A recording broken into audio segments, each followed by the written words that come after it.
Ladies and gentlemen, today I want to take you back to one of the most dramatic and unsettling chapters of 20th century technology, the story of the V1 and V2 rockets.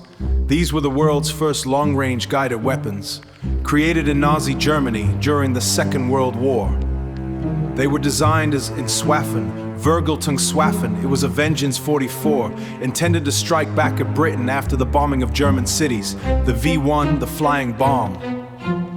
Londoners quickly nicknamed it the Doodlebug. The V1 traveled at around 350 miles per hour, low and straight at a warhead of nearly 80 kilograms of explosives. Its guidance system was crude, essentially a timer and a gyroscope, but it was effective enough to cause enormous damage. What made the V1 especially frightening was the moment the engine cut out. When the buzzing stopped, people knew the bomb was falling. More than 9,000 V1s were launched at Britain, and although many were shot down by fighters and anti-aircraft guns, thousands still got through. The V2, the world's first ballistic missile. But the 9/19 before came the V2, a weapon like anything the world had ever seen. It was the first ballistic missile in history, a rocket that soared into the edge of space, plunging down on its target at supersonic speed.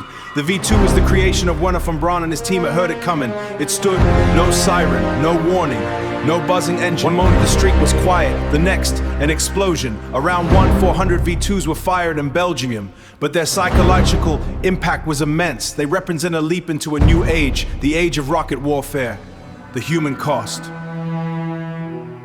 It's important to remember that behind the technology was a terrible human story. Both the V1 and V2 were built in forced labor, including prisoners from concentration camps. Thousands died in the construction process. Far more than were killed by the rockets themselves.